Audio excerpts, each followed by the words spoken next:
So number 4 and number 3 are connected. Number 4, I asked you which medication was most dangerous to your patient. You guys have an answer in front of you?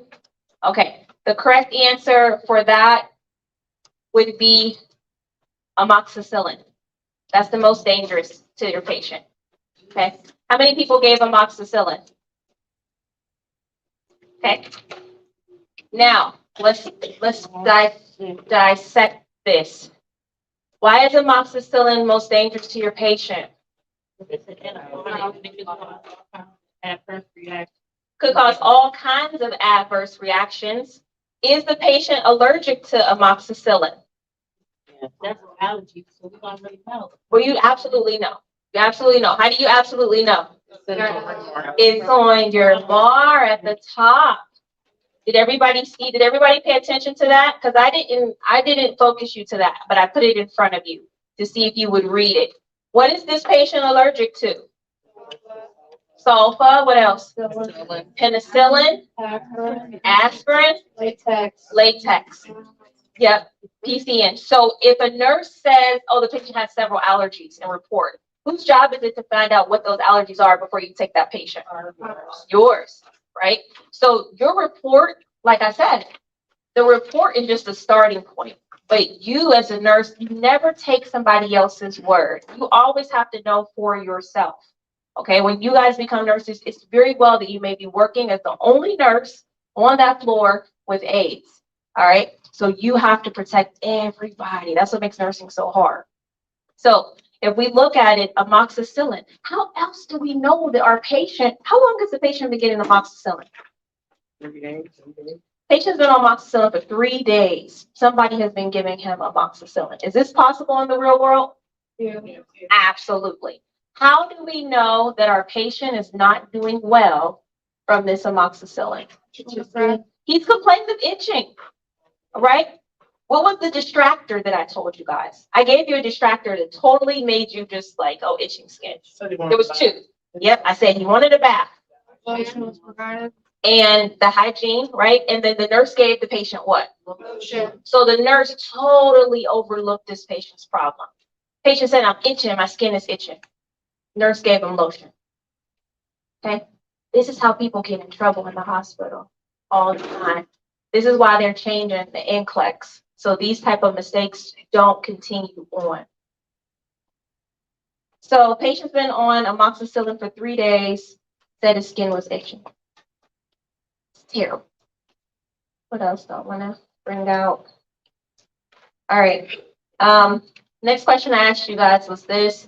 Question number 5. What is the best position based off of the client's current developments? 2. 2 is right. Tell me why 2 is right. His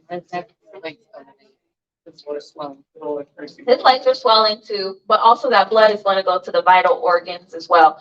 Based off the patient's vital signs, what's happening to this patient right now? Look at the vital signs and tell me what's going on with this patient. Blood pressure is what? His most recent blood pressure is what? His most recent blood pressure. 80/50, up or down? Down. His heart rate is 104. Up. You look at these vital signs. What's going on with your patient just by looking at these 2? He's experiencing what? I can't tell from that. Patient is going into shock. Blood pressure is dropping. Heart rate is trying to compensate by going up. Okay? This patient is going into shock. I can look at this right now. I don't have to know anything else about the patient. This is my priority just from the vital signs. And what's happening to their oxygenation level?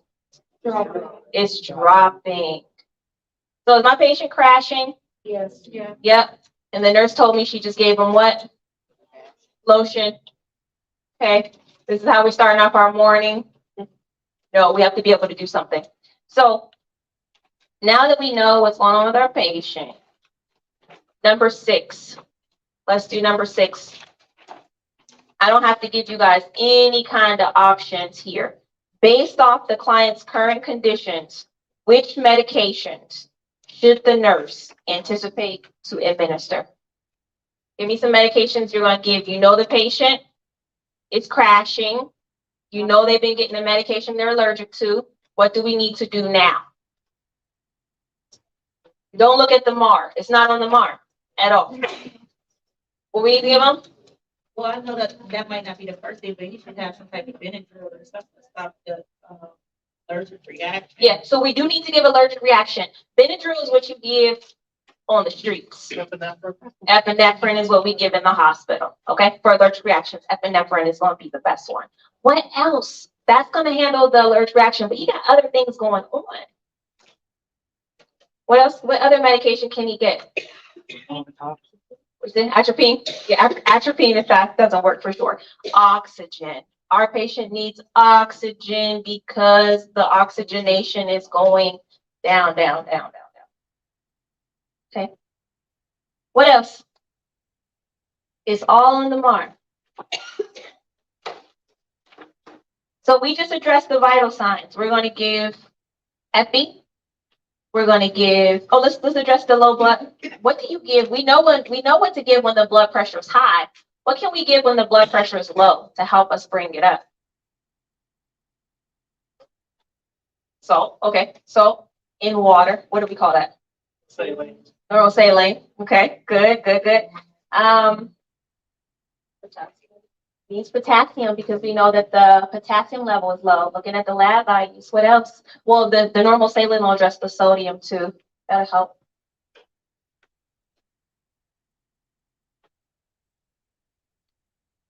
Also give vasopressin. You guys ever heard of vasopressin before? Yeah, vasopressin is used a lot in the ICU because it'll help bring the blood pressure up. So we talk a lot about how to bring the blood pressure down, but we got to think about how we bring the blood pressure up. IV fluids will do that. So will vasopressin. Good job. All right, we're critically thinking. Okay, I think that's all the ones I had. I had oxygen, epinephrine, potassium, and normal saline. Okay, we saving lives. Number 7, I just want you guys to, now knowing what you know and looking at your MAR, go back to look at your MAR. Give me 6 things that are terribly wrong with this, like 6 mistakes that if you were a nurse and you got this patient's MAR, you would look at it and be like, wait a minute, what's going on? Let me start you guys off. First thing is this. I'm just looking at the MAR and I see that sometimes he's given medications and then sometimes there's blank. Like, what is happening here? The documentation is off. Okay. So there's some other things. Even, I mean, you know, there's some other issues. Let's just look at the medications, look at how they're prescribed, what's missing from them. Okay, so you need 6 things that concern you. Okay, so when you go on, you guys are working very hard for your nursing license. I don't want you to lose it because somebody else is making a mistake and you're just like following in what you see being done. I need you to have a critical eye.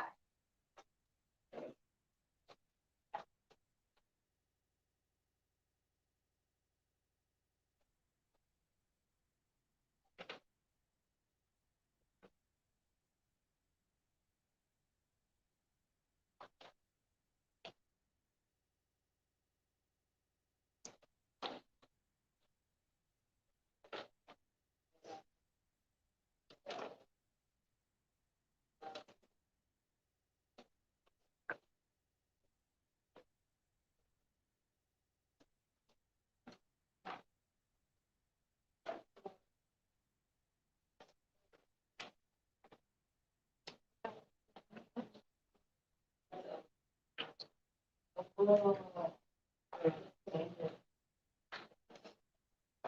won't forget that.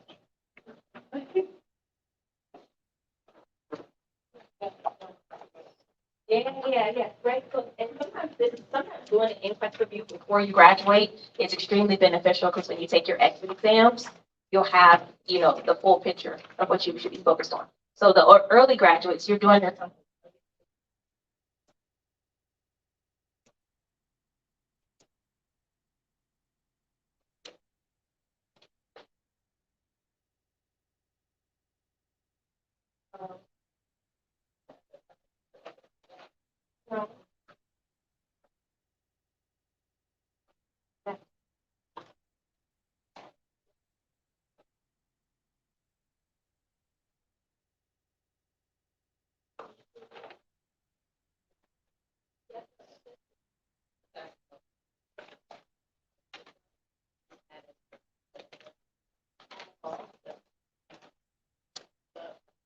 Perfect.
You're looking at medications now? Yeah.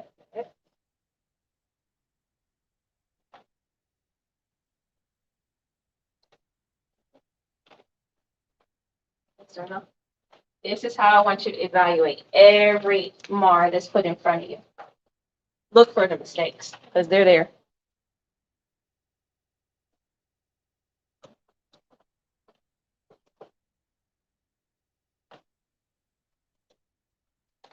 Or when the music. Almost there. Almost there. Perfect. And then, the labs weren't right. There was some things you were worried about in the lab, so it's been, put that down.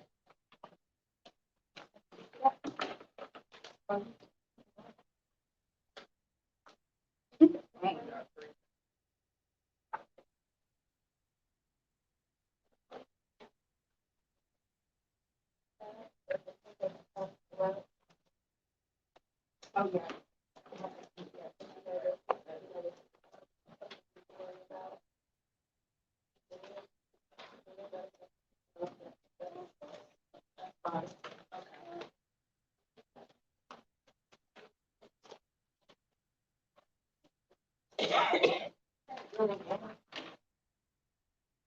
Try to get to 6.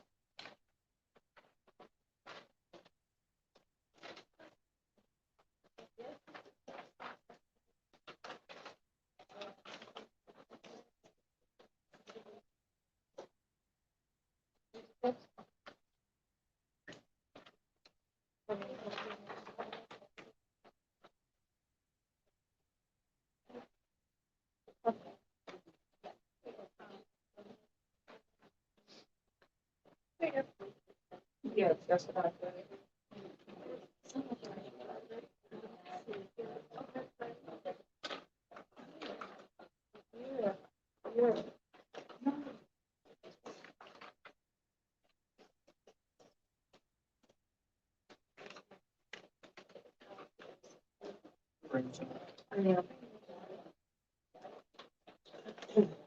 Okay.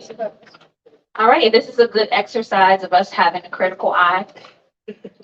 So, concerns with this MAR. Number 1, the rivaroxaban doesn't have any route. You guys see that? That's a problem. Okay, has it been given?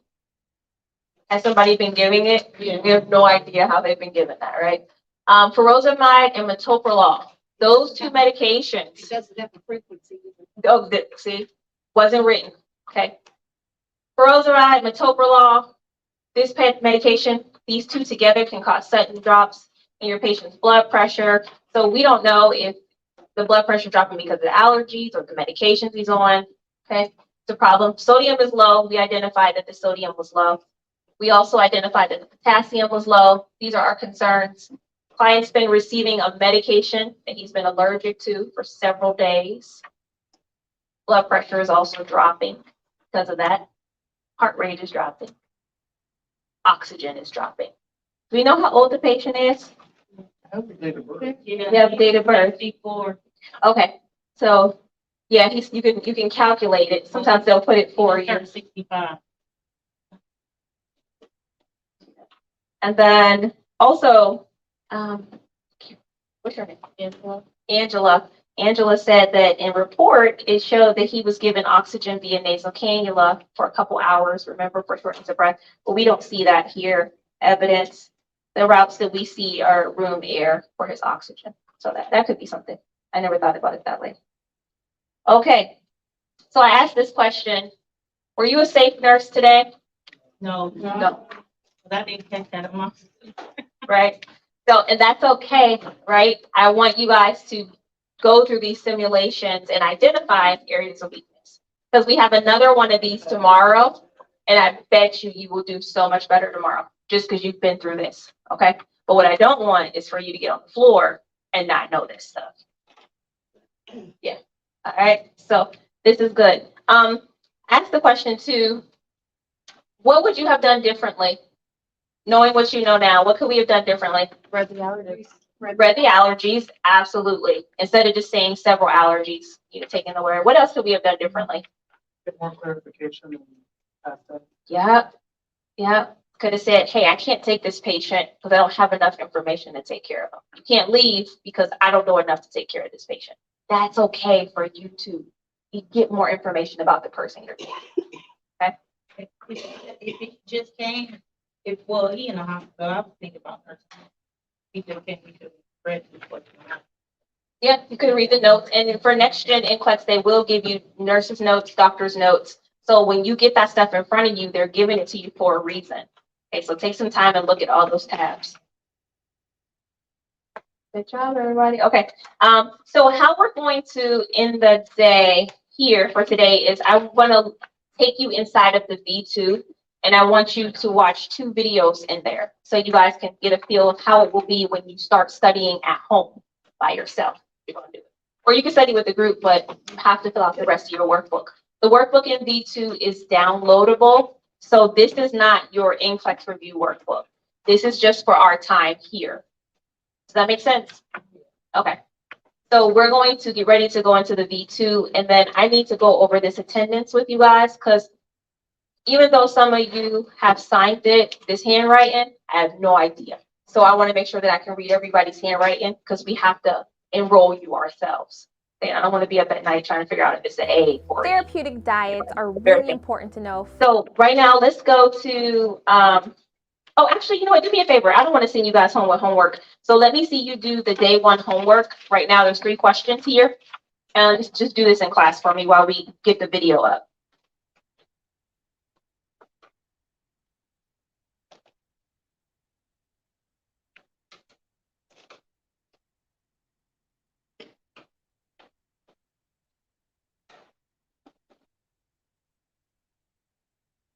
I guess it's safe to say, Therapy. we're gonna see a lot of those who should see first question. Absolutely. Coordinated care is the majority of NCLEX PN.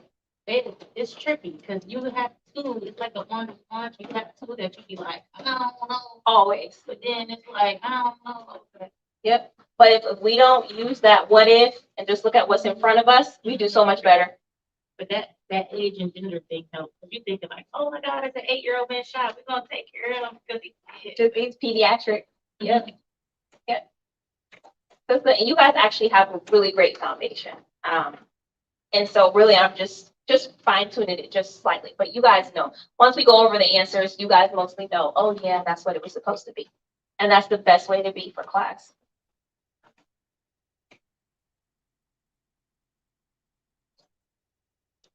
Is it hard?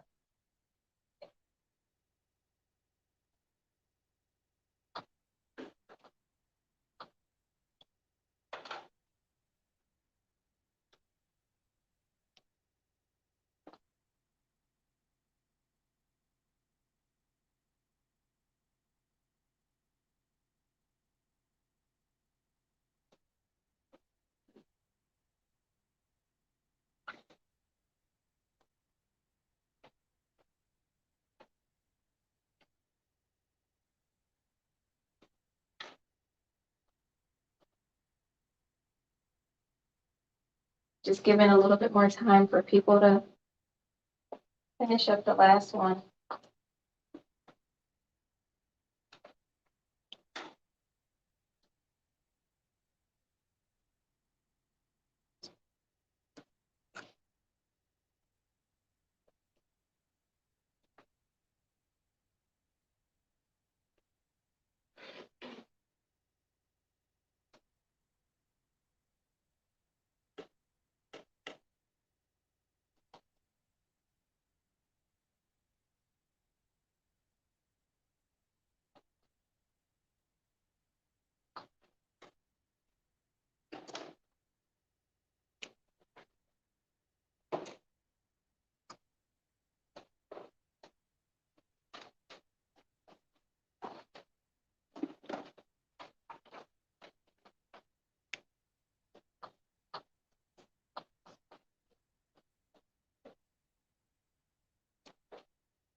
Okay, let's go. Question number 1, this is the homework. A nurse receives shift report on 4 clients. Who should she see first? Who you guys pick? 2, absolutely. Okay, person has intermittent chest pain. They're on an IV medication. This is our priority. 2, a nurse is working employee health, just given an intradermal injection to a client, required to have skin testing for allergies. After a few minutes, the client reports shortness of breath, dizziness, nausea.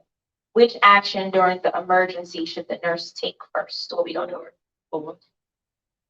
What kind of issue is this patient having? Allergic reaction. What do we need to do to fix this problem? One. Okay. Okay, we're gonna do a whole bunch of these because I need you to make the connection to epinephrine to allergic reaction. Next time, if they can look for that, like, you have to get the for doctors. Yeah. And the government or something like that. Okay, so on NCLEX, it's a perfect world, meaning you have everything you need.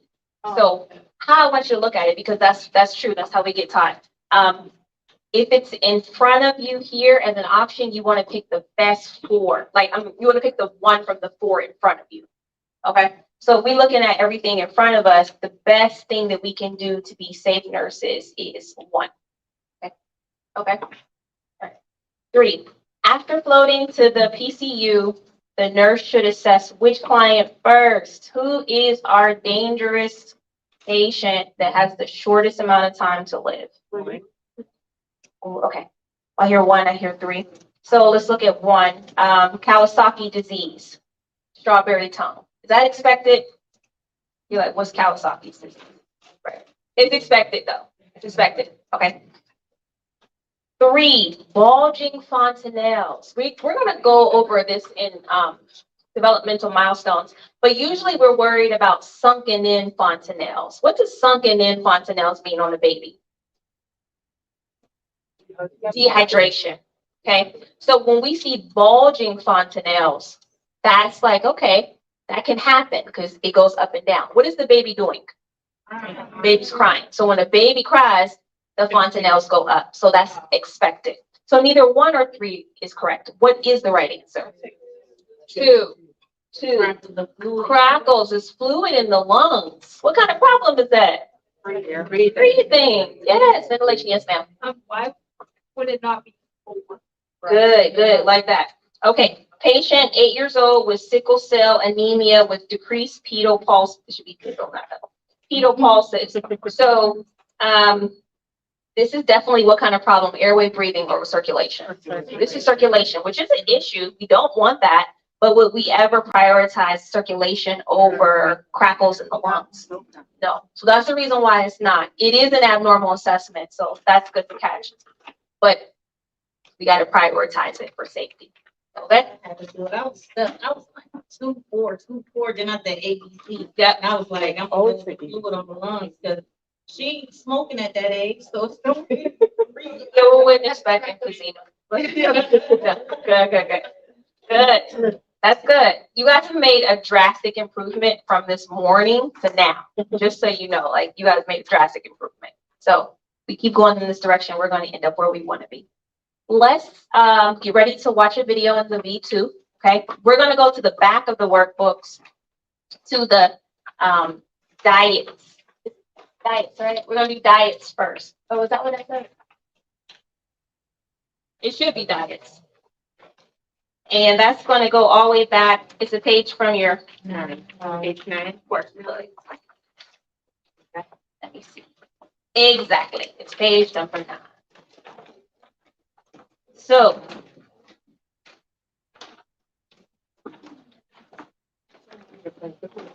every box here will be a new diet, and we're going to talk about the indications and the foods that are appropriate. A lot of NCLEX is fundamentals. So you guys will see we have to bring all that first year stuff to the front of our minds for NCLEX. Okay. So, diets. We're going to start the video. Okay. Okay. And hopefully the sound comes on. For your exam, we're going to talk about several kinds of diets, the reason why patients are prescribed them, and the foods that they can or cannot have. Let's start with the easiest diet. He designed all these videos for you guys so they're not boring. So all of the interesting B-roll that you see was his idea, because we really could have just did a PowerPoint slide, but he was like, no, that'd be real boring. I want the nurses to engage with the information. So I just want to give Mark a big round of applause. These videos are beautiful. Thank you, Mark. Okay. The NPO or nothing by mouth diet. The reason why patients are prescribed to be NPO is to prevent aspiration before surgery. So if you're going for a surgical procedure and you happen to get nauseated by the anesthesia or the stress of the procedure, if you don't have anything in your stomach, you're less likely to aspirate. Another reason why patients can be prescribed NPO. Will one prevent aspiration or bowel? Is to have bowel rest. That means you give your intestines a break from constantly digesting food. When it comes to the food, you cannot have anything by mouth. This is very important for nursing students to remember, because NPO means NPO. That means no food, no medications, no water, nothing by mouth. The next diet is the clear liquid diet. The indication for this diet is to prevent dehydration. Liquids that are acceptable in the clear liquid diet are water, juices, see-through broths, gelatin, coffee, and tea. The next diet is the full liquid diet.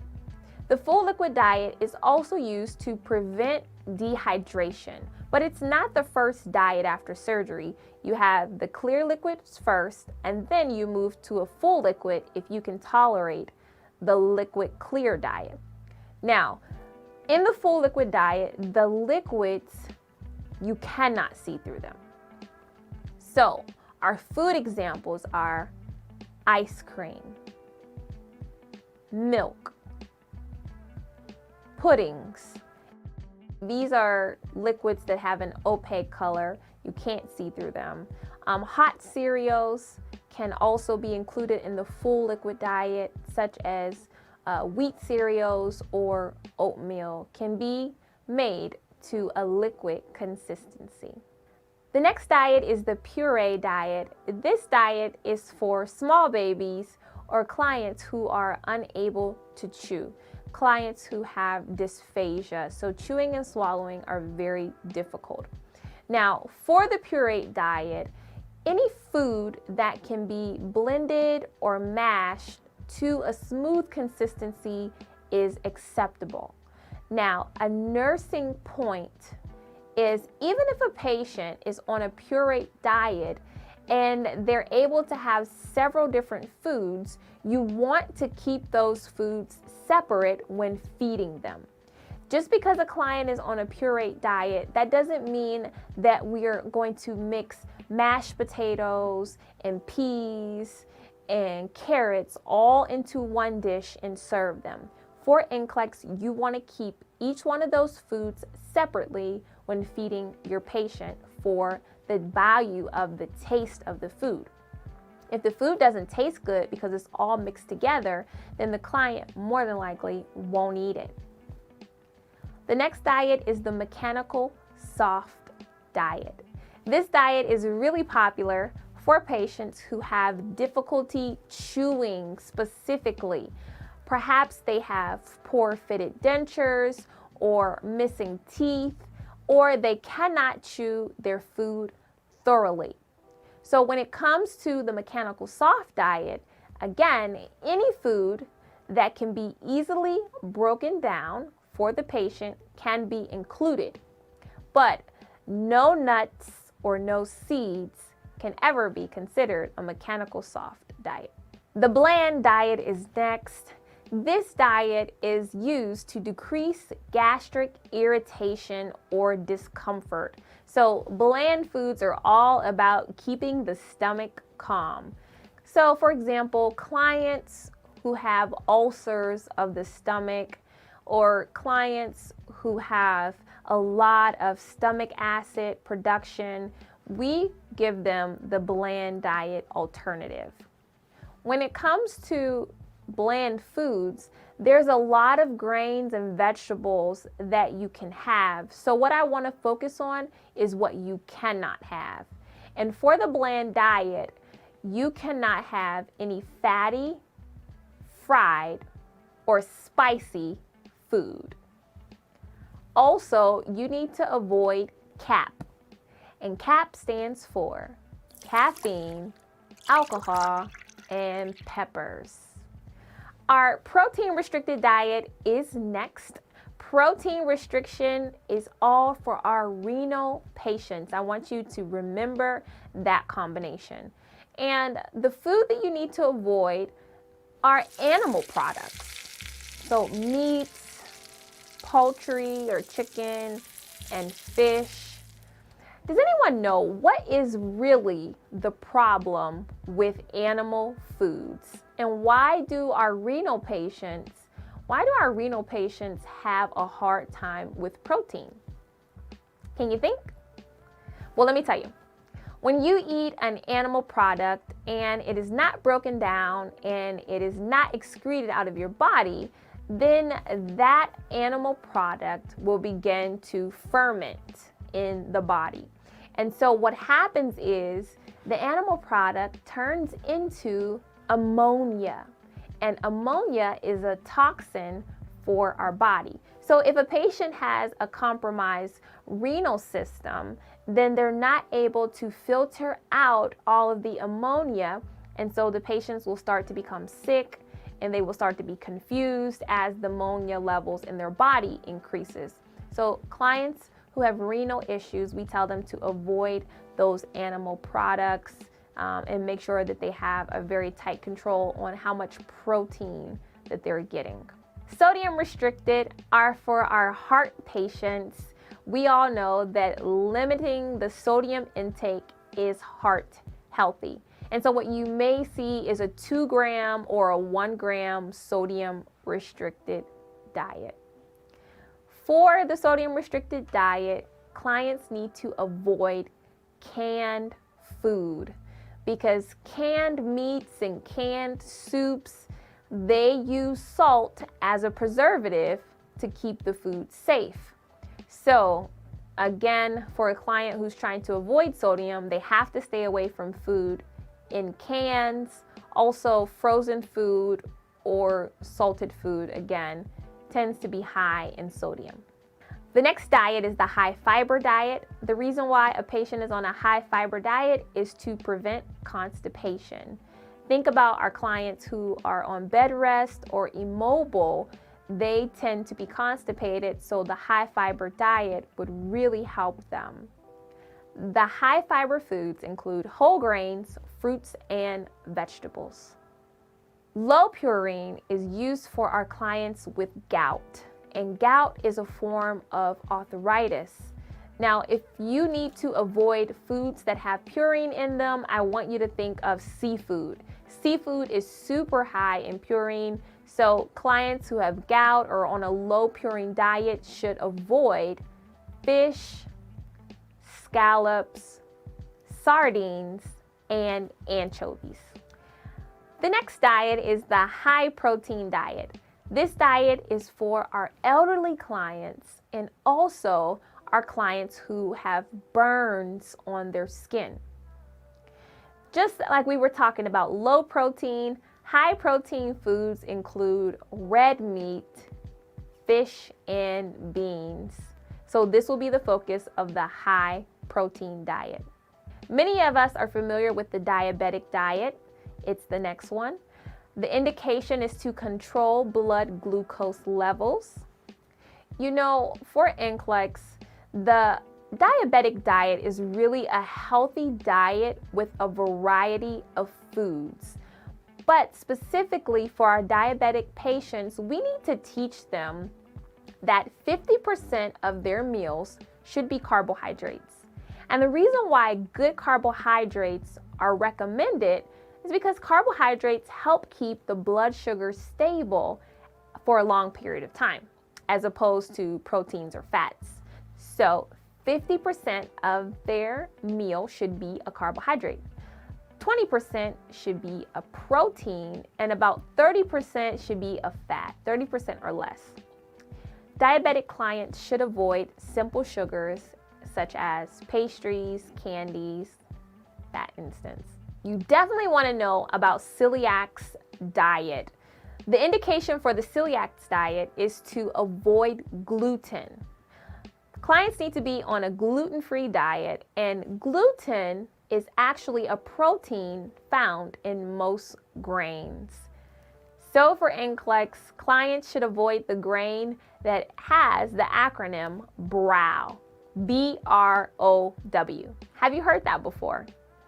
BROW stands for barley, rye, oats, and wheat.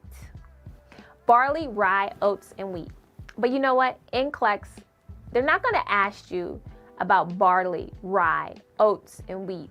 They're going to say, can your client with celiac disease have bread? What are you going to say? You're going to say no, absolutely not, because bread comes from wheat. They're going to ask you, can your client have spaghetti? And you're going to have to say no, because spaghetti comes from wheat as well. It's a pasta, it comes from wheat. They're going to ask you if your client can have a pie. If they asked about pie, what are you going to say? You're going to say no, because the crust of that pie has gluten in it. It's the same for cookies. No to cookies, no to waffles, no to pancakes, all right? So everything has to be gluten-free for this patient. Well, those are our therapeutic diets for the exam. Let's keep studying.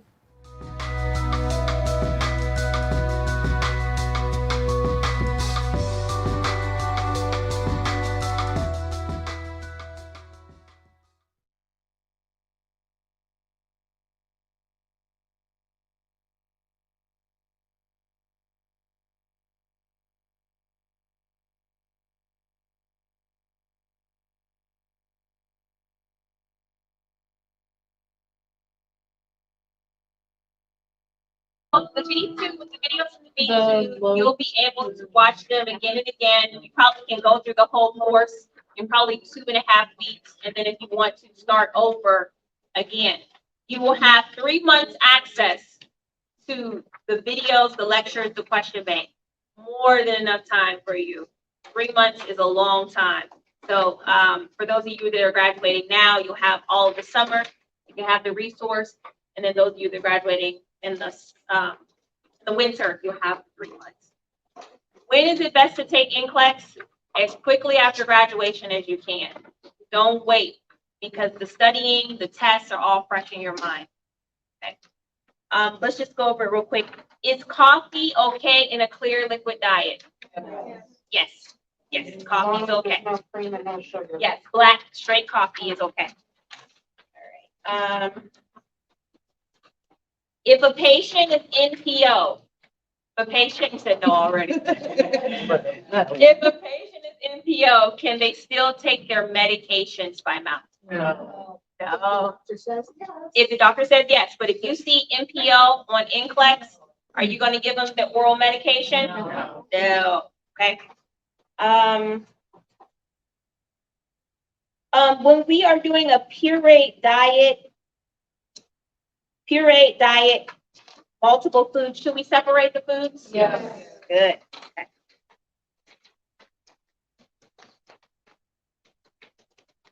Can pumpkin seeds be included in the mechanical soft diet? No.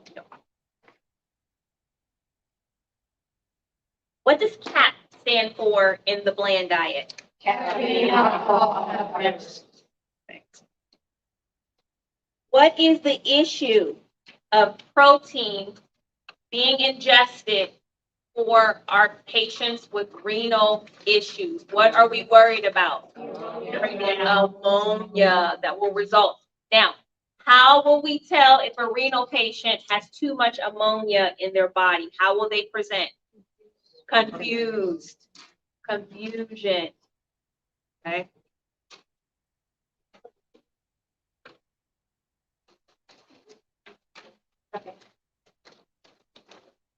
Okay. Patient on sodium restricted diet are frozen foods okay? No. Yeah, it's just the canned food, right? Frozen foods either. Why frozen foods? Because they have what on them?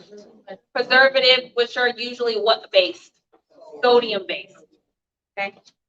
Anything that's not fresh. Anything, yeah, fresh, anything that's frozen or canned has been preserved. Mix it up here a little bit. Patients celiac disease, can they have a salad? Yeah. Yes, yes. What about pizza? No. What's wrong with pizza? Bread. Yeah, yes, yep. The crust of the pizza is wheat. Since they have so much more gluten-free stuff today, to me, that's kind of a question, because you have pizza, crust can be gluten-free, like cauliflower. But it has to say gluten-free. So, like, for the exam, it's kind of tough because mostly children are diagnosed with celiac disease. You get diagnosed at a young age. So when we're teaching them, and it's just a matter of can you have pizza or not for NCLEX, the default is going to be no, because more than likely that crust is going to be wheat. But if it's gluten-free, then yeah, gluten-free. But you probably won't see gluten-free on NCLEX. You're just going to see pizza, right? If you read too much into it, read too much. There you go. There you go. It's supposed to be a perfect order. It's straightforward too. A lot of people who failed the original NCLEX or the last iteration of NCLEX love this one because they said it's more realistic. They like having the charts. They like the case study. So that's a big thing. I see your reviews. Yeah. For that ad, Yeah. it was like 2 years and they still was able to follow through with it. Like I said, my daughter, she loved it. She felt it twice and she went in and took yours from front to back and I watched her do it and she passed it. That's 75 questions. That's good. That's good. So do the program. Do the program. Okay. All right. Can a patient with gout have chicken soup? Yeah. Chicken noodle soup. If your patient with if they have a low purine diet, can they have? Yes. Please let them have it. Okay. All right. Let me go back to what kind of patient, what kind of diet should the patient who is on bed rest have? High fiber. High fiber, high fiber. And for patients with diabetes, why do we want most of their calories to come from carbohydrates? Because you usually hear like carbohydrates are bad, but why do we want most of the calories to come from carbohydrates?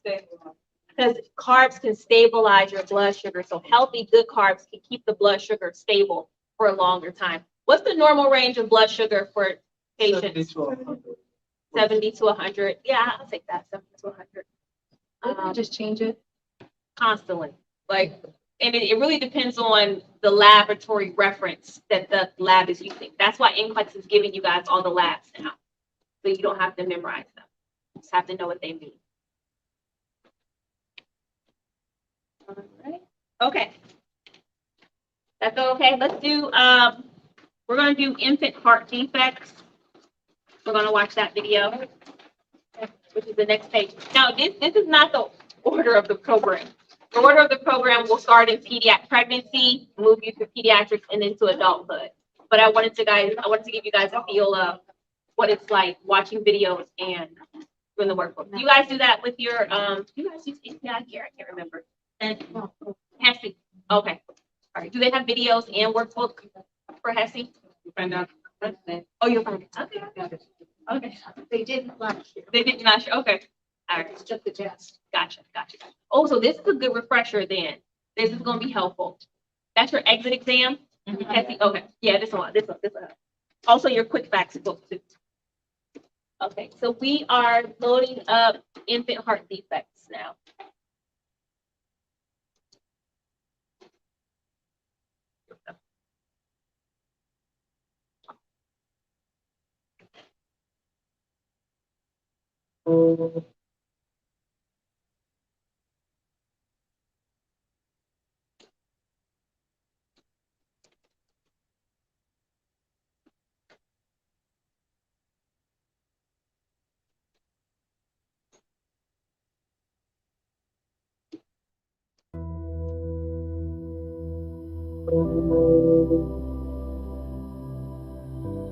The infant heart defects are very easy to remember if we categorize them correctly from the beginning. So I like to look at them as two types of different babies. We're going to look at the blue baby and we're going to look at the pink baby. Let's start with the blue baby. If you can imagine, if a baby came out and it was blue, what kind of problem would it have? It would have an oxygenation problem. So I'm going to give you the 4 blue baby problems that will result in the baby having decreased oxygenation where you would know cyanosis. The first and most popular infant heart defect is tetralogy of Fallot. The second is transposition of great arteries. And this is where the pulmonary artery and the aorta are switched. The third blue baby problem is tricuspid atresia. And the fourth is truncus arteriosus. Now, let me go back to tricuspid atresia and tell you that that just means that the tricuspid valve is not there. Truncus arteriosus is indicative of one.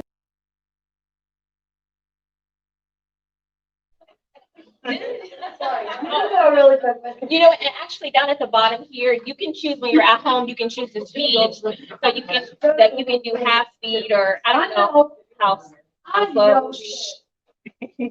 But yeah, you can choose the speed and you can pause it or rewind it. Like a wall. Let me go back to tricuspid atresia and tell you that that just means that the tricuspid valve is not there. Truncus arteriosus is indicative of one vessel, either the pulmonary artery or the aorta, trying to do the job of both. Those are your 4 blue baby problems. Now, pink baby problems means that there is an infant heart defect, but it will not affect the oxygenation so much that the baby's color is abnormal. The baby will still have a normal color, but they will also have this infant heart defect. The first is ventricular septal defect. Ventricular septal defect is a hole in the ventricles. The second is atrial septal defect. What do you think that is? That's right. There is a hole in the atrium somewhere. And the third is just patent ductus arteriosus. And this is there is an opening in the ductus arteriosus that should not be there. You know, all blue baby problems are very easy to identify for NCLEX because they all begin with what letter? That's right, they all begin with the letter T. So it will be easy for you to know that these babies will also clinically present as having poor oxygenation in a blue color. The emergency position for any baby with an infant heart defect is going to be knee to chest. And that is because it will make sure that all of the oxygen and circulation are focused on the vital organs in the trunk of the baby. Now, I have to tell you guys again, the most important infant heart defect to know is tetralogy of Fallot. So tetralogy actually means 4. So there are 4 separate conditions that make up tetralogy of Fallot. I'm going to tell you what they are. And it's an easy way to remember them because there is an acronym that may help you. So the acronym, and I want you to write this down, is real oxygenation problem, very scary.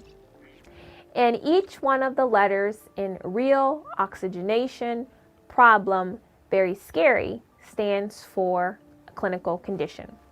So the R in real stands for right ventricular hypertrophy.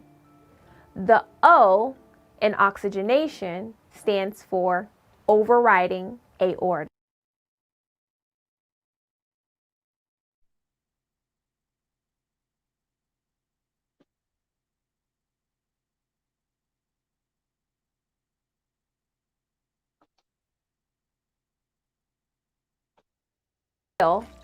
Oxygenation problem, very scary. And each one of the letters in real oxygenation problem, very scary, stands for a clinical condition.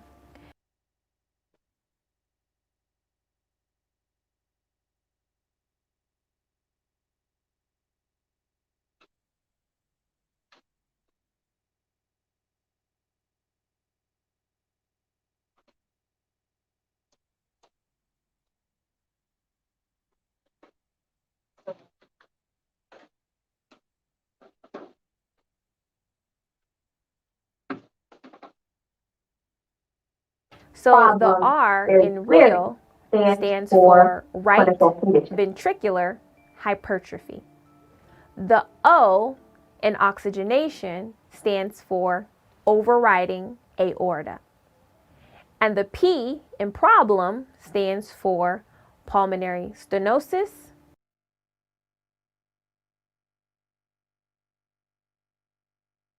And then you have very scary, which stands for ventricular septal defect. Now that you know some content, let's go over some questions. I always like to study the information first and then try to do practice questions. Let's look at question number 1. An infant with tetralogy of Fallot is discharged with a prescription for digoxin elixir. Do you guys know what digoxin is? The nurse should instruct the mother to, is it number 1, administer the medication using a nipple, 2, administer the medication using the calibrated dropper in the bottle, 3, administer the medication using a plastic baby spoon, or 4, administer the medication in a bottle with 1 ounce of water. What is the safest and most appropriate thing for that nurse to do? Should she use a nipple to measure it, the calibrated dropper, the medication with the plastic baby spoon, or just put it in a baby bottle with 1 ounce of water? Definitely, the correct answer is number 2. Digoxin is a very, very powerful medication, and it's very easy to become toxic if it's not given in the appropriate amount. Number 2, administer the medication using the calibrated dropper in the bottle is going to be best. Let's look at another question. A nurse is caring for an infant diagnosed with tetralogy of Fallot. Which of the following are expected findings? Select all that apply. 1. Clubbing of the fingers. 2. Dyspnea with activity. 3. Hypoglycemia. 4. Fever. Or 5. Cyanosis. Now, with select all that apply, it means more than one answer can be correct. And these questions are content-based, so you want to make sure that you're picking what is related to what we're talking about, which is tetralogy of Fallot. The correct answer is going to be 1. Clubbing of the fingers. 2. Dyspnea with activity. And 5. Cyanosis. Now, let me say a few things about doing NCLEX questions. When you're studying with me, it's okay to get them wrong. I want you to get them wrong because then you will be able to get them right when you actually take the exam. This whole thing is a learning process. You don't have to be perfect. You just have to be willing to learn. Also, when you're doing questions with me, whether they're practice questions or homework questions, if you see something that you're unfamiliar with, you need to make it your responsibility to look it up.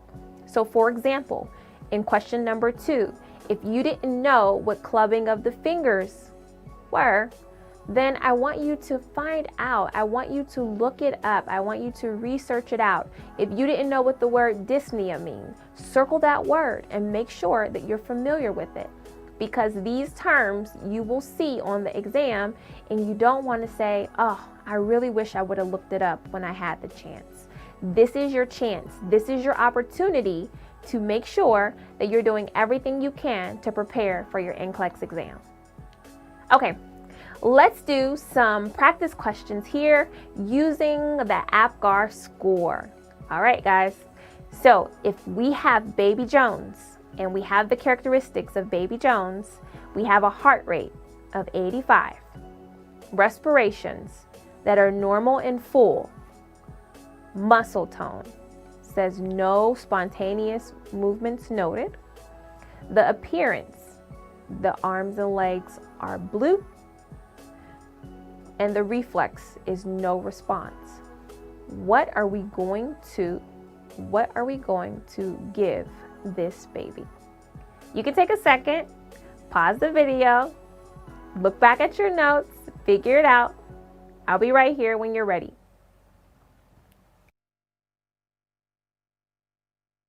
The evaluation that you do of a newborn at 1 and 5 minutes. So there's 5 categories that you look at and you score anywhere from a 0 to a 2 based on the baby's characteristics.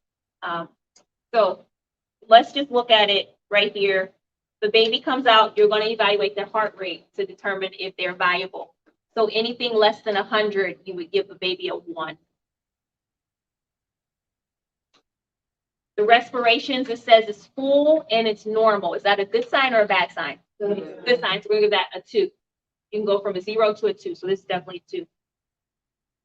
Muscles, no spontaneous movements noted. You get a newborn and they're not moving at all. Good sign or bad sign? Bad sign. Let's give that a 0.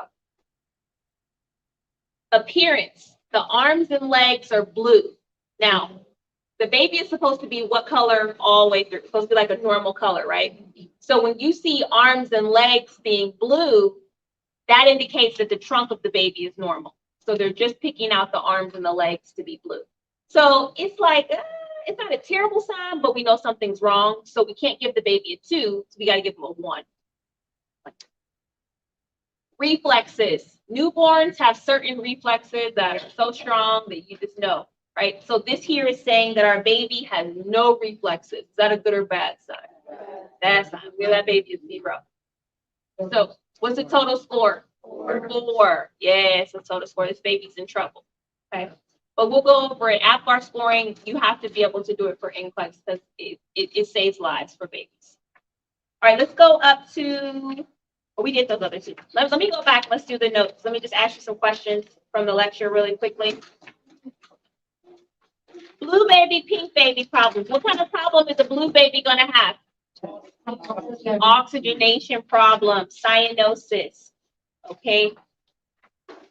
What does tricuspid atresia mean? When something has an atresia is just a fancy word for what? Not there. It's not there. It's not there. So if it's tricuspid atresia, it means the tricuspid valve is what? Not there, not there. That's a problem. Okay. In the pink baby problems, we know that'll be a normal color, but in here it says ventricular septal defect. A lot of nursing is just knowing what these medical terms are that most people don't know. When you see septal, what does that mean? If it's a ventricular septal defect, somebody said it. It's a hole. So that means that there's a hole where? In the ventricle. In the ventricles. It's really that simple. Okay. It's a pink baby problem. Atrial septal defect means there's a hole where? In the atrium. Very good. Okay. All blue baby problems begin with what letter? T. Ooh. Tetralogy means what? 4. Tetralogy means there's 4 conditions. You guys have the 4 conditions here. One of the first ones is right ventricular hypertrophy. What's hypertrophy mean? Enlarged, right? So the right ventricle is going to be enlarged because it's going to have to do a lot of work to keep the baby oxygenated. What does stenosis mean? Narrow. Okay, narrowing. And we know what ventricular septal defect means. We know what that is.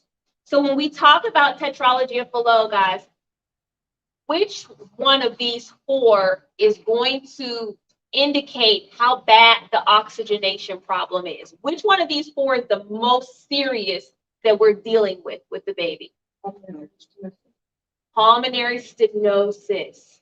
That is what's going to be what we need to correct the most. Okay, because the pulmonary stenosis is really causing all the other things to happen. Okay, and this is just critical thinking. Oh, how should you identify a child? I don't know if we saw that. Name and birthday. How should the nurse identify a child? Name and birthday. No, we have to go with that. Yeah, for NCLEX, name, birthday. Okay. Birthday. Okay. Yep. Yeah, because can kids take stuff off? Yeah. Can they switch stuff around? Yeah. Yep. So name and birthday. Can the parents tell the name and birthday if the kid doesn't know it? Yeah. Yes. Okay. This is the time when parents are identifiers. They can give the name and birthday. Critical question number 1 says an infant with tetralogy of Fallot is discharged with a prescription of digoxin. In adults, you would hold digoxin if the heart rate was less than what? Good job. What do you always do before you give digoxin? Apical pulse. For how long? Good, good. Now, for infants, when do we hold digoxin? If the heart rate's less than what? 100. Okay, so if you didn't know that, write that down. It's very important because you can give anybody, any age, digoxin. And what is digoxin going to do for the heart? What does it do? Makes stronger contraction. Makes the pumping more effective.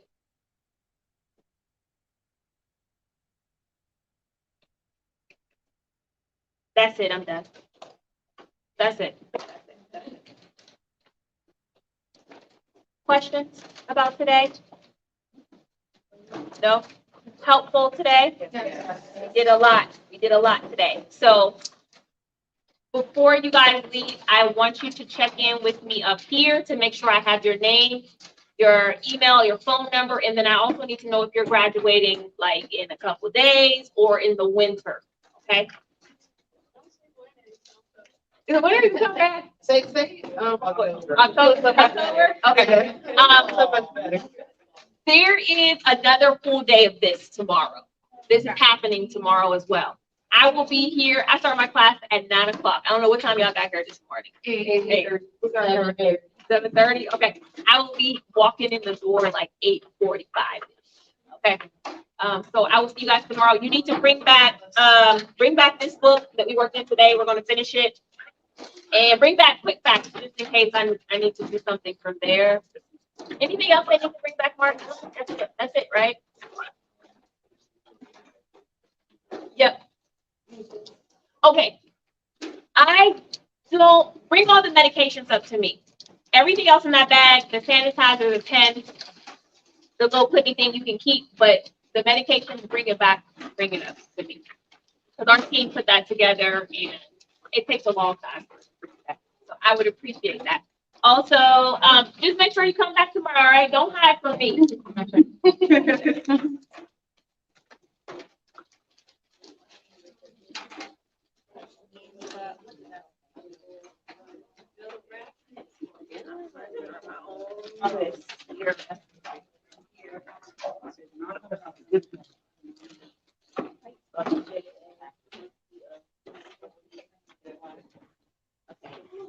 Got that.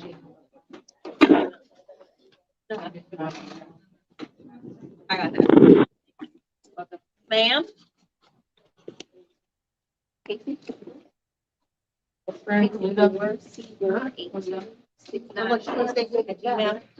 Okay, I got it. Thank you tomorrow. Thank you for the.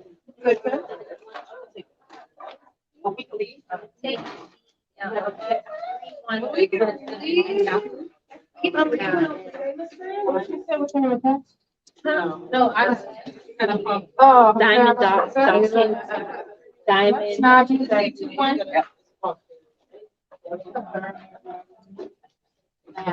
My head. No, not that.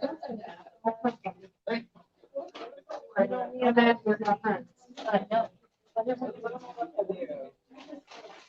234-308-0310. Thank you. Oh, I'll give you your drink before you want. I will do it,